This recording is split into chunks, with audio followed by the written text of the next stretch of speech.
는 하나님 나라입니다.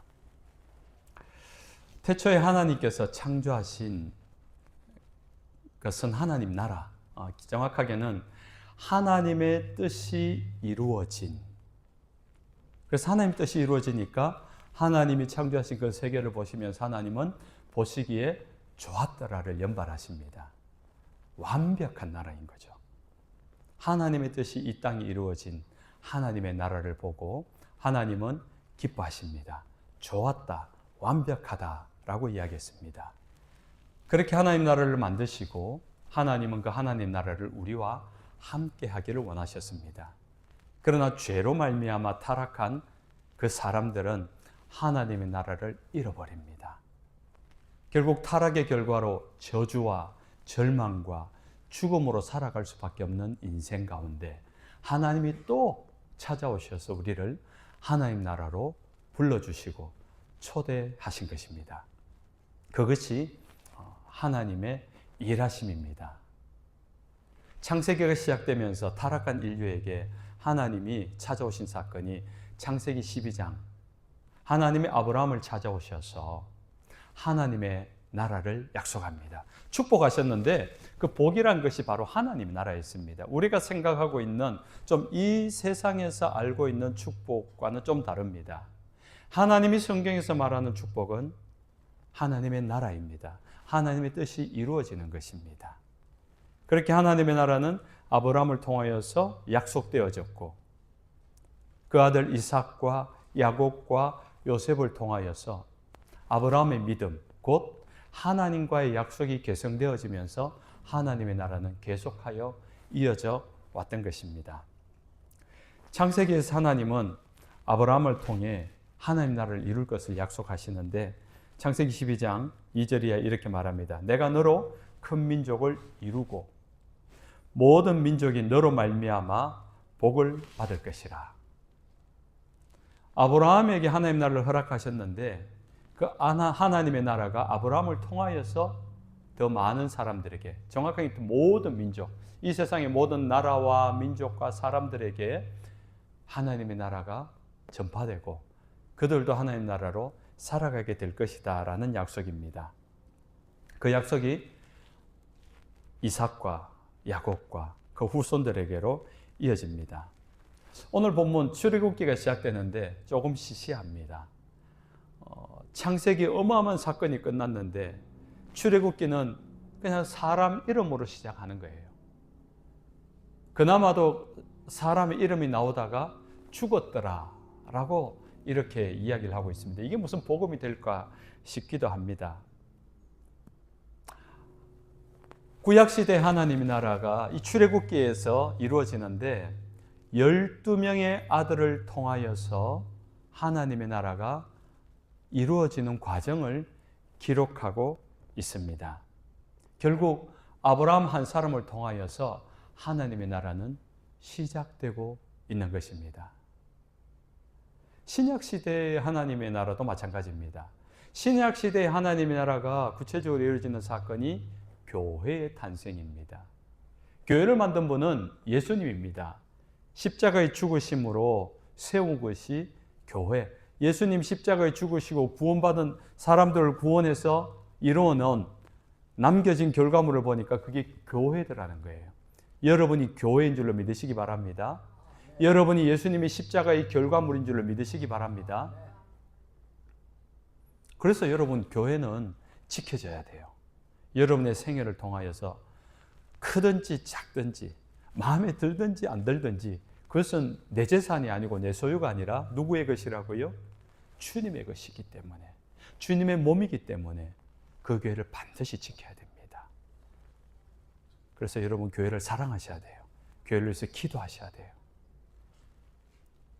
하나님의 나라는 그렇게 주님의 뜻을 따라 순종하고 주님을 사랑하는 한 사람을 통하여서 이루어지는 것입니다.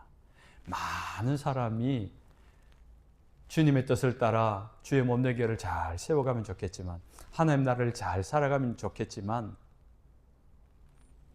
의외로 세상은 그렇지 않습니다. 오늘 아침에 시간이 많아가지고 오후 1시까지 예배를 하려니까 시간이 너무 많이 드는 거예요. 두 가지 증상이 생겼습니다. 첫째, 배가 너무 고파요. 이걸 밥을 먹어야 되나 말아야 되나. 그래서 밥은 못 먹겠고 군것질을 하다가 또 시간이 많으니까 책을 읽다가 이렇게 왔습니다. 예레미야를 읽다가 기가 막힌 것은 우린 예레미야를 너무너무 좋아하잖아요. 위대한 선지자. 정말 하나님의 말씀을 바로 받아서 백성들에게 벼락 같은 말씀으로 전하는 그런 선지자인데, 예레미야를 제가 읽다가 왔는데 아무도 예레미야의 말을 귀 기울이지가 않아요. 40년을 선지자로 사역하고 예루살렘에서 25년 동안 똑같은 메시지를 전하는데 아무도 그 말을 듣지 않습니다. 예레미야인데 김재문이 말했으면 아무도 안 들을 수 있어요. 재미도 없고 능력도 없고. 근데 예레미야예요. 하나님이 어릴 때부터 택하여서 그를 통하여 말씀하시는데 아무도 그 말을 듣지 않습니다. 아무도 안 듣는 정도가 아니라 오히려 예레미야의 뺨을 때리면서 그 말을 거절합니다. 그러니까 예레미야는 답답해 죽는 거예요. 자기에 임한 하나님의 말씀이 있는데. 그래서 예레미야는 눈물로 호소합니다. 그래서 선지자 중에 가장 눈물이 많은 사람, 가장 통한 선지자가 예레미야, 눈물의 선지자라는 겁니다. 아무도 안 듣는데 예레미야 혼자 왜 그렇게 고군분투하며 하나님의 말씀대로 살았을까요? 아무도 안 듣는데 왜 그렇게 억울해하면서 눈물을 흘리면서 그 긴 세월 40년 넘게 그 말씀을 전하며 살았을까요? 결국 말씀을 듣지 않은 이스라엘은 망했습니다. 망했지만 끝난 게 아니죠. 망한 다음에 이스라엘 백성들이 깨닫기 시작합니다. 포로로 잡혀가서 예레미야가 했던 말이 진짜구나. 그것이 진짜 하나님의 말씀이었구나. 포로로 잡혀가서 예레미야가 전한 말씀을 깨닫고 회개하기 시작합니다. 다시 하나님을 찾기 시작합니다. 그리고 70년이 지나고 포로로에서 본국으로 돌아와 다시 성전을 짓고 예배를 시작합니다. 하나님의 백성으로 하나님의 나라가 회복되는 겁니다. 무슨 의미입니까? 예레미야마저 포기했다면 하나님의 나라는 끊겼을 겁니다. 이스라엘은 끝났을 겁니다. 하나님이 징계를 받고 포로로 잡혀간 이후에 어떻게 해야 될지를 몰랐을 것입니다. 그때는 예레미야의 말을 듣지 않았지만은 지나고 보니까, 실패하고 보니까, 절망에 빠지고 보니까 생각나는 말씀, 예레미야가 그토록 외쳤던 말씀, 울부짖으며 전했던 그 말씀이 생각나서 회개할 수 있었던 겁니다. 하나님의 나라는 많은 사람이 필요하지 않습니다. 한 사람이면 됩니다.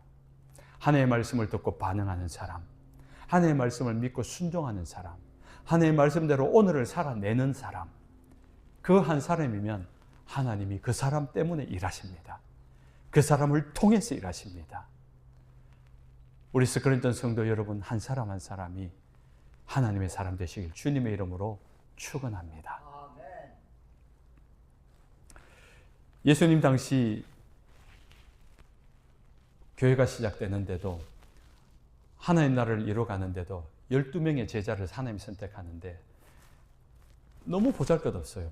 좀 똑똑하거나 능력이 있거나 실력이 있거나, 그것도 없으면 마음이라도 좋아가지고 예수님 시킨 대로 좀 잘하든가 순종도 할지 몰라요. 제자 중에 가장 똑똑했다고 할 수 있는 가룟 유다가 그걸 알았습니다. 딱 보니까 나머지 11명 제자가 볼품없거든요. 이런 사람들하고, 나보다 못한 사람들하고 무슨 일을 해내겠나. 그래서 제자의 무리에서 이탈해 나갑니다. 예수님도 팔아넘깁니다. 왜요? 가능성을 볼 수가 없었기 때문에. 안타까운 것은, 이 가룟 유다의 안타까운 것은, 부족하고 모자라는 사람 제자들은 봤는데 그들을 통해 일하시는 예수님은 못 봤던 겁니다. 예수님을 알아보지 못했던 겁니다. 그렇게 모질이들을 통해서 일하시고 구원해 내시려는 하나님이신 예수님의 계획을 몰랐기 때문에 결국은 똑똑한 자기 머리로 계획한 대로 예수님을 떠나고 제자의 무리에서 떠난 그의 결과는 비참하지 않았습니까? 하나님은 똑똑한 사람 찾지 않습니다. 실력 좋은 사람 찾지 않습니다. 그 말은 또 오해하지 마십시오.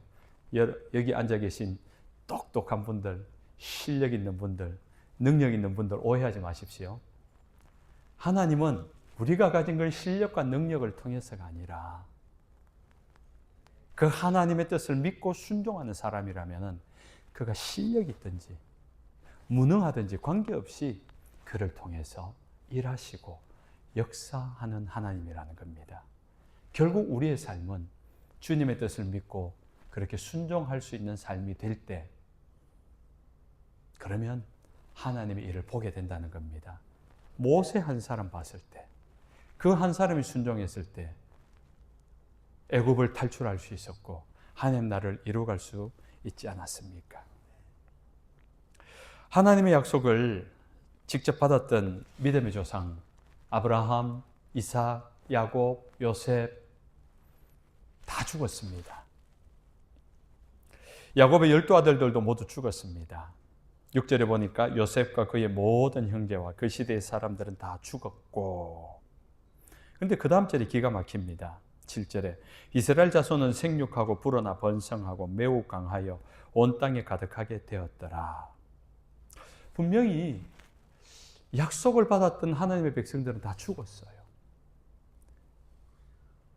믿음의 본토 가나안 땅에서 애굽으로 옮겨왔던, 이방의 나라로 옮겨왔던, 믿음의 약속을 받았던, 직접적으로 하나님께 아브라함이 받았죠, 이삭이 받았죠, 야곱이 받았죠, 요셉이 받았습니다. 근데 그들이 다 죽었어요. 끝난 것 같습니다. 흐지부지 될 것 같고. 그런데 놀랍게도 성경은 다음 절에 그 약속의 후손들, 믿음의 후손들이 계속 번성하고 있다는 겁니다. 그 단어를 한 절 안에 생육한다, 불어났다, 번성했다, 강하였다, 가득하였다. 똑같은 말을, 단어를 5번이나 사용합니다. 강조하고 있는 거죠. 죽지 않았다는 겁니다. 믿음의 싹을 잘라버린 것 같고 뿌리를 뽑아버린 것 같은데 오히려 더 번성하고 더 강력하게 자라가고 눈에 보이지 않을 뿐이지 커져가고 있었다라는 것을 이야기합니다. 하나님의 백성들이 여전히 존재할 뿐만 아니라 더 커져가고 있음을 보여주고 있습니다. 이것도 하나님이 하신 것입니다. 왜냐하면 창세기 46장 3절에 그러므로 애굽으로 내려가기를 두려워하지 말라. 내가 거기서 너로 큰 민족을 이루게 하리라 라고 합니다. 결국 하나님의 백성을 애굽이라는 이방 나라로 보낸 것은 하나님이었어요. 하나님의 계획이 있었다는 겁니다. 그런데 애굽에 가서 얼마 안 있어서 애굽에서 노예살이를 합니다. 거의 한 400년 가까이 해요.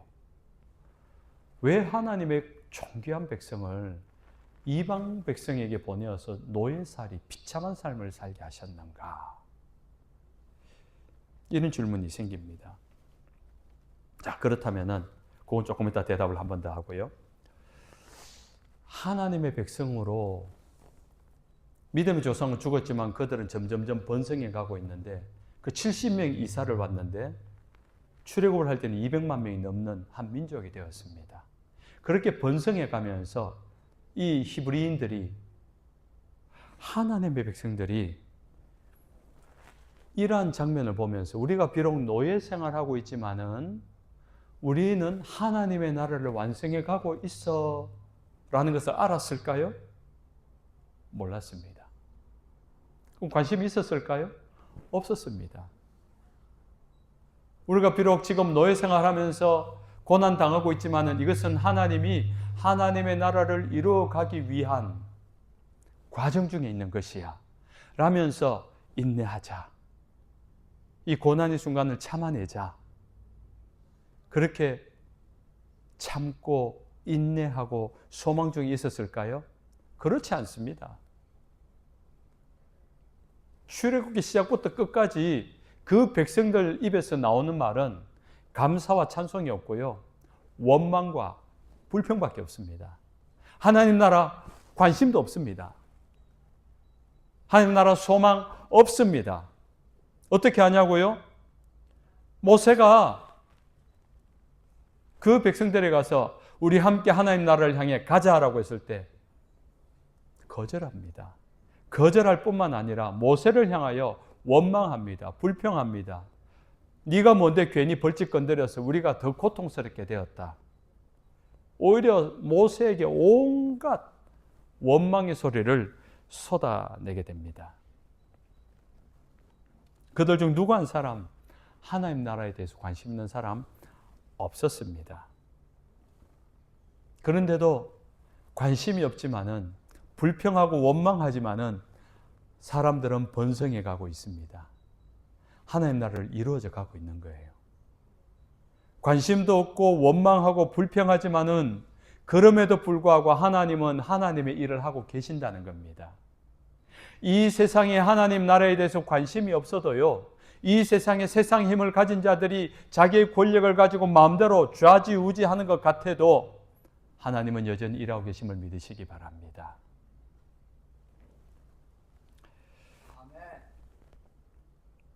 그것을 믿기 때문에 우리가 이렇게 예배하는 겁니다.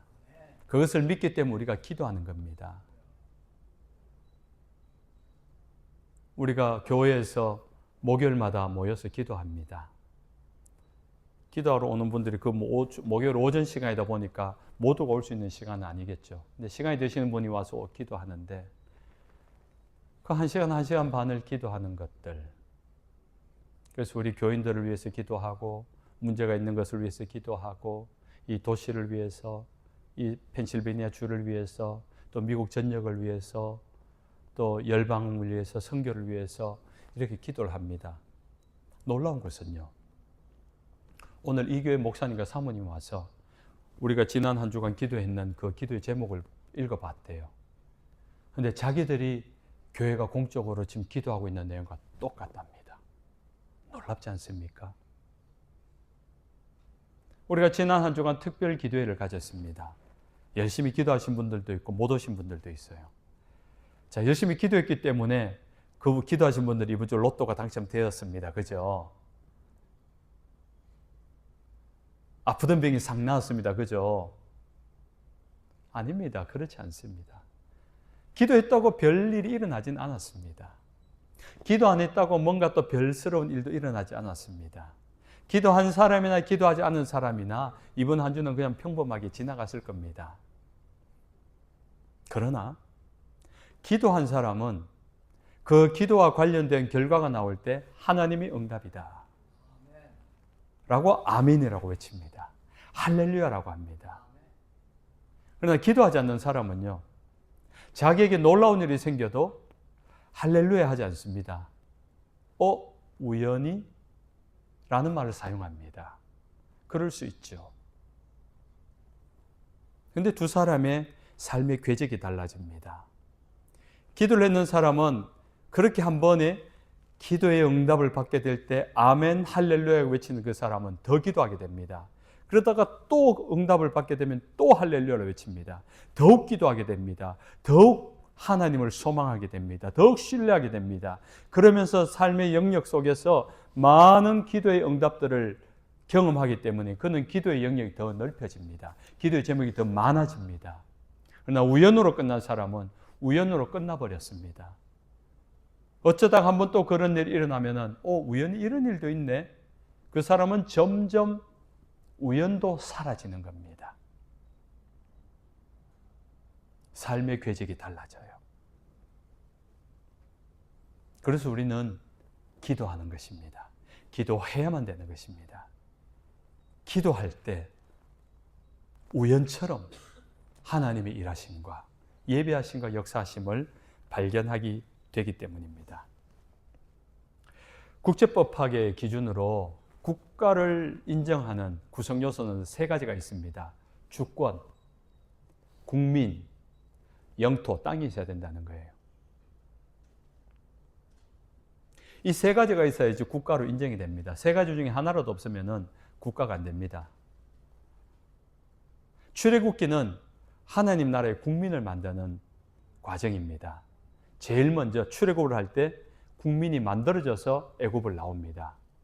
왜 하나님께서 애굽에다가 이 백성들을 넣었는지 아시겠죠? 주권, 하나님의 법.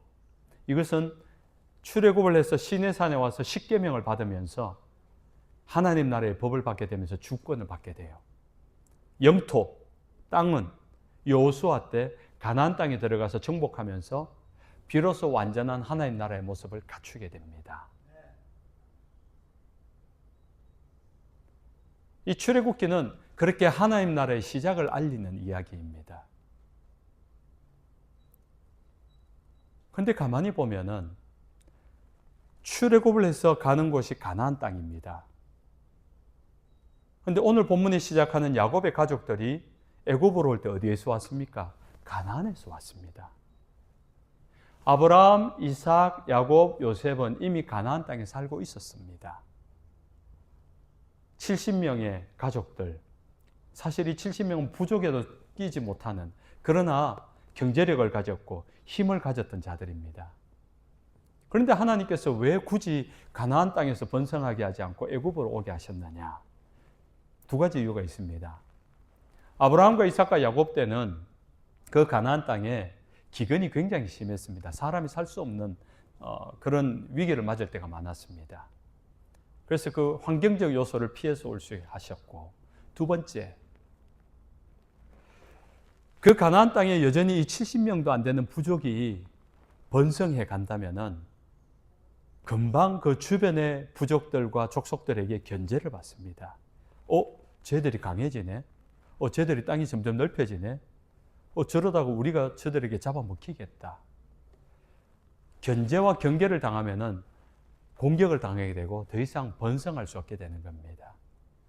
그래서 하나님은 그 당시 최강대국인 애굽으로 그들을 집어넣습니다. 비록 그곳에서 노예 같은 비참한 생활을 하지만은 최강대국 안에 있었기 때문에 가장 안전하게 그들의 후손이 번성하게 되는 겁니다. 미시적 안목으로 보면요, 왜 하나님은 나를 이렇게 보내셔서 하나님 잘 믿겠다는데 이 고난을 당하게, 이 어려움을 당하게 하는가 싶어요. 애굽의 살인은 굳이 애굽에 들어가서 노예처럼 살아가고 비참하게 살아가고 자존심 꺾으며 살아가야 되는.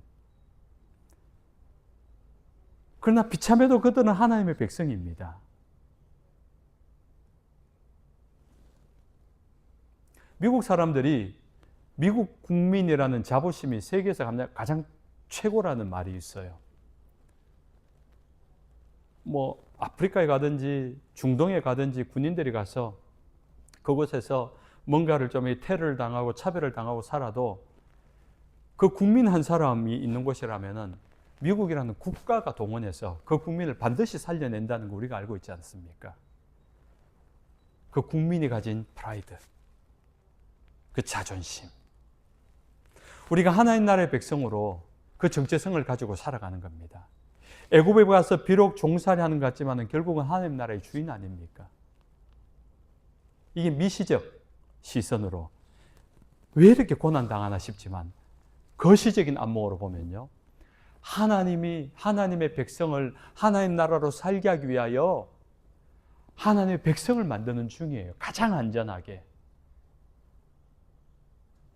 어디에도 400년 만에 70명이 200만 명으로 불어날 수 없습니다. 어디를 가도 견제당하기 때문에. 그러나 유일하게 가장 강력했던 애굽이라는 나라가 이 히브리인들을 견제하지 아니하고 놔두는 겁니다. 그러니까 열심히 후손을 번성하게 되어져서 하나님 나라를 시작하게 된 것입니다. 이제 말씀을 맺습니다. 사랑하는 하나님의 백성 여러분, 하나님의 백성만 대답합시다. 사랑하는 하나님의 백성 여러분, 네. 하나님은 하나님 나라를 창조하셨습니다. 하나님 나라를 우리에게 주셨습니다. 그래서 우리가 사는 곳은 미국도 아니고 대한민국도 아니라 하나님 나라여야 되는 것입니다.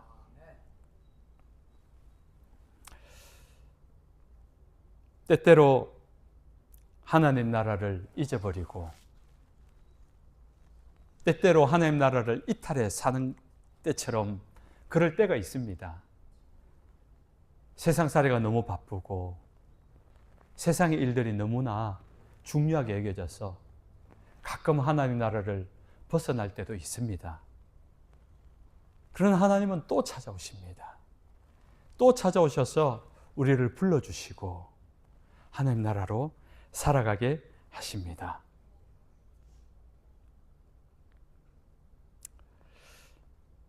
그래서 우리는 어떻게 해서든지 하나님 나라로 살아가야 됩니다. 쉽지 않은 일입니다. 뜬구름 잡는 이야기 같은 것일 수도 있습니다. 당장 이 교회를 벗어나는 순간부터 우리는 성경도 덮고 나가기 때문에 나가는 순간부터 세상의 급빠른 속도 속에서 우리가 좌우를 살피느라 하나님을 놓쳐버릴 때가 많습니다. 그렇기 때문에 우리는 마음을 다해서 하나님 나라를 신경 써야 됩니다. 하나님의 관점이 우리의 관점이 되어야 되고 하나님의 가치가 우리 삶의 기준이 되어야 돼요. 하나님의 방식이 이 세상을 살아가는 우리의 방법이어야 돼요. 익숙하지 않습니다. 대중적이지 않습니다. 원수를 만날 때 내게 사기를 치는 사람을 그를 용서하고 그를 사랑하고 그를 위해서 기도하는 것이 하나님의 방법입니다. 이 세상에서는 볼 수 없는 방법입니다. 말도 안 되는 방법입니다. 그런데 어떻게 그렇게 살아갈 수 있습니까? 하나님을 믿기 때문에 그렇게 살 수 있는 거예요. 하나님 나라가 있는 것을 알기 때문에 그렇게 살 수 있는 겁니다. 세상엔 어리석어 보이고 세상엔 멍청해 보이고 세상엔 손해 보여도 그것이 가치 있다는 것을 인정하고 시인할 때 그렇게 살아낼 수 있는 겁니다. 그렇게 살아낼 때 여러분 안에 하나님의 나라는 이미 시작된 줄로 믿으시기 바랍니다. 그분에게는 하나님의 나라가 임한 줄로 믿으시기 바랍니다.